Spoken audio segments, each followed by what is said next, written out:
Good afternoon વિદ્યાર્થી મિત્રો, welcome to LPS group of education. તો વિદ્યાર્થી મિત્રો, આજે આપણે ધોરણ 4 હિન્દીમાં એક સરસ મજાની કવિતા જોઈશું. તો કવિતાનું નામ છે ધમક ધમક આતા હાથી. તો કવિતા નંબર 5, જેમનું નામ છે ધમક ધમક આતા હાથી. તો સૌપ્રથમ તો આપણે કવિતાની શરૂઆત કરીએ તે પહેલાં આ કવિતા કોણે લખી છે તેના વિશે આપણે થોડી માહિતી મેળવી લઈએ.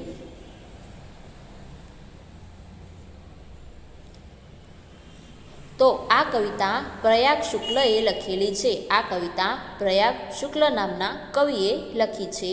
તો પ્રસ્તુત કવિતા પ્રસિદ્ધ રચનાકાર શ્રી પ્રયાગ શુક્લ દ્વારા રચિત ગઈ है. प्रस्तुत कविता प्रसिद्ध रचनाकार श्री प्रयाग शुक्ल द्वारा रचित गई है. એટલે કે પ્રસ્તુત કવિતા એ પ્રસિદ્ધ રચનાકાર શ્રી પ્રયાગ શુક્લ દ્વારા રચવામાં આવી છે. उसका जन्म ईस्वी सन 1940 में कोलकाता में हुआ था.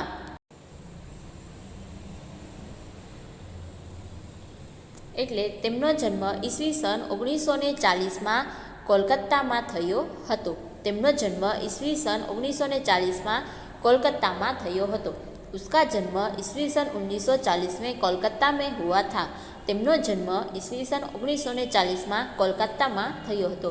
साहित्य की विविध विधाओं पर सशक्त रूप से लेखनी चलाई है. साहित्य की विविध विधाओं पर सशक्त रूप से लेखनी चलाई है. એટલે કે તેમણે સાહિત્યના વિવિધ પ્રકારો પર સશક્ત લેખન કર્યું છે. તેમણે સાહિત્યના विविध प्रकारों पर सशक्त लेखन કર્યું છે.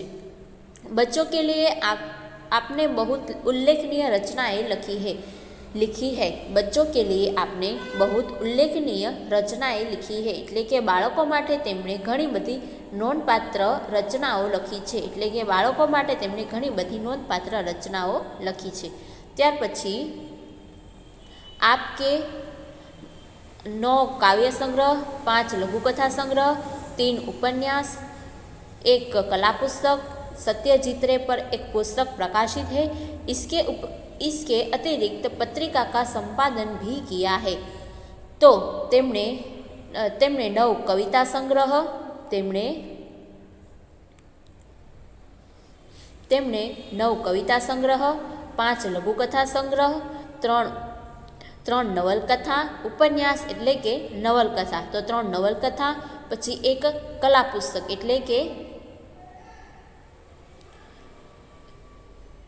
એટલે કલા પુસ્તક એટલે કે આર્ટિકલ, તો 1 કલા પુસ્તક એટલે 1 આર્ટિકલ, તેમજ સત્યજીત રે પર તેમણે પુસ્તક પ્રકાશિત કર્યું છે. એટલે સત્યજીત રે पर તેમણે એક પુસ્તક પ્રકાશિત કર્યું છે. इसके अतिरिक्त पत्रिका का संपादन भी किया है. તે ઉપરાંત તેમણે મેગેઝિનના સંપાદન પણ કર્યું છે. એટલે કે તે ઉપરાંત તેણે મેગેઝિનનું સંપાદન પણ કર્યું છે. તો વિદ્યાર્થી મિત્રો, આ આપણે પ્રયાગ શુક્લ વિશે થોડી માહિતી મેળવી. તેમનો જન્મ ક્યારે અને ક્યાં થયો હતો, તેમણે લખેલી નવલકથા, કાવ્ય સંગ્રહ તેમજ કવિતા સંગ્રહ, આર્ટિકલ અને મેગેઝિન વિશે આપણે માહિતી મેળવી. હવે આપણે કવિતાની શરૂઆત કરીએ. તો સૌપ્રથમ તો આપણે એક હાથીનું ચિત્ર સરસ મજાનું આપ્યું છે. કવિતાનું નામ છે ધમક ધમક આતા હાથી. તો આપણે કવિતાની શરૂઆત કરીએ.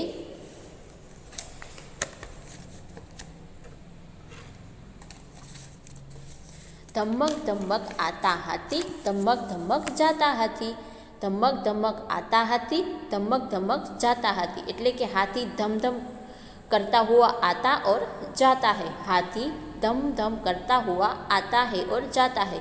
ધમક ધમક એટલે કે ધમ ધમ કરવું. હાથી જ્યારે પગ મૂકે છે ત્યારે કેવો અવાજ આવે છે? ધમ ધમ. કારણ કે તેમના પગ તો મોટા હોય છે અને હાથી તો વજનમાં પણ મોટો હોય છે. તો તે ધરતી પર પગ મૂકે તો અવાજ કેવો આવે? ધમ ધમ. એટલે ધમ ધમ કરતો હાથી આવે છે અને ધમ ધમ કરતો હાથી જાય છે. એટલે ધમધમ કરતો હાથી આવે છે અને ધમધમ કરતો હાથી જાય છે. એટલે ધમક ધમક આતા હાથી, ધમક ધમક જાતા હાથી. એટલે હાથી ધમધમ કરતો આવે છે અને ધમધમ કરતો જાય છે. આગળ, अपनी सूंड उठाता हाथी, अपनी सूंड गिराता हाथी, अपनी सूंड हिलाता हाथी, अपनी सूंड घुमाता हाथी.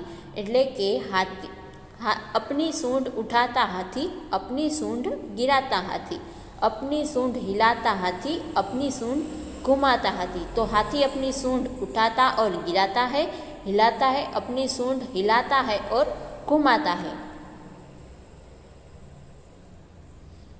हाथी अपनी सूंड उठाता भी है और गिराता है, हाथी अपनी सूंड हिलाता है और घुमाता है। એટલે હાથી તેની સૂંઢ ઊંચી કરે છે અને નીચી કરે છે, તેમની સૂંઢ ઊંચી કરે છે અને નીચી કરે છે, અને તે તેની સૂંઢ હલાવે છે અને ઘુમાવે પણ છે। એટલે अपनी सूंड उठाता हाथी, अपनी सूंड गिराता हाथी, अपनी सूंड हिलाता हाथी, अपनी सूंड घुमाता हाथी। फरीथी भाषांतर समझी लईए तो हाथी तेनी सूंढ ऊँची करे छे अने ऊँची करे छे अने नीची करे छे, तेमज हाथी तेनी सूंढ हलावे छे अने घुमावे पण छे। आगळ धमक धमक आता हाथी, धमक धमक जाता हाथी, धमक धमक आता हाथी, धमक धमक जाता हाथी। हाथी धमधम करता हुआ आता है और धमधम करता हुआ जाता है। तो हाथी धमधम करतो आवे छे अने धमधम करतो जाय छे, हाथी धमधम करतो आवे छे अने धमधम करतो जाय छे। त्यार पछी जब पानी में जाता हाथी भर भर सूंड नहाता हाथी।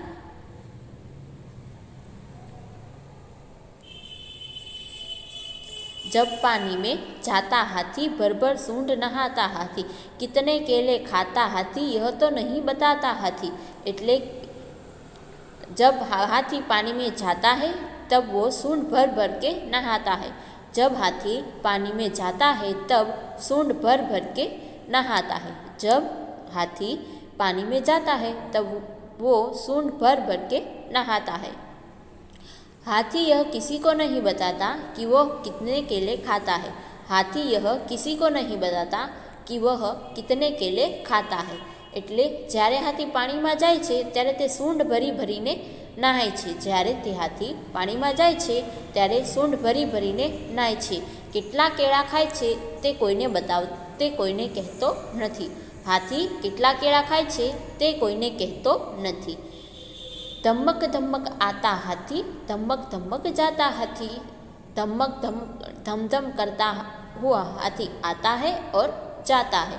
એટલે હાથી ધમધમ કરતો આવે છે અને જાય છે। તો આ સરસ મજાની કવિતા તમે જોઈને હવે આપણે ફરીથી આ કવિતાનું એક સરસ રીતે વાંચન કરી લઈએ। તો હવે આપણે આ કવિતા ગાવાની છે। तो धमक धमक आता हाथी, धमक धमक जाता हाथी, अपनी सूंड उठाता हाथी, अपनी सूंड गिराता हाथी, अपनी सूंड हिलाता हाथी, अपनी सूंड घुमाता हाथी। धमक धमक आता हाथी, धमक धमक जाता हाथी। जब पानी में जाता हाथी भर भर सूंड नहाता हाथी, कितने केले खाता हाथी यह तो नहीं बताता हाथी। धमक धमक आता हाथी, धमक धमक जाता हाथी। तो आ सरस मजानी कवितानुं वांचन कर्युं ने विद्यार्थी मित्रों, तमारे पण घरे आ कविता गावानी छे, तमारा मम्मी अने तमारा पप्पाने आ कविता गाईने संभळाववानी छे। तो आपणे कविता जोई, हवे आपणे तेना शब्दार्थ पण जोई लईए। तो शब्दार्थ छे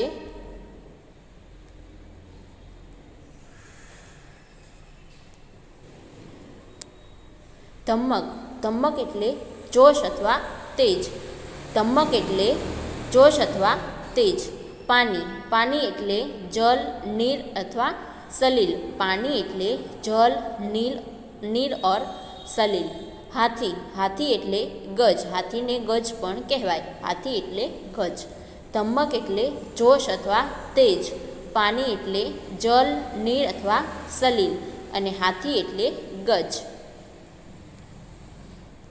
तो विद्यार्थी मित्रों, આજનું તમારું હોમવર્ક છે કે તમારે આ કવિતા ઘરે ગાવાની છે, તમારા મમ્મી અથવા તો તમારા પપ્પાને સંભળાવવાની છે ગાઈને, અને ત્યાર પછી આ કવિતાના શબ્દાર્થ તમારે તમારી હિન્દીની નોટબુકમાં લખવાના છે, અને આ પાઠની શરૂઆત તમારે નવા પેજ પર પાઠનું હેડિંગ આપી અને પછી લખવાનું છે।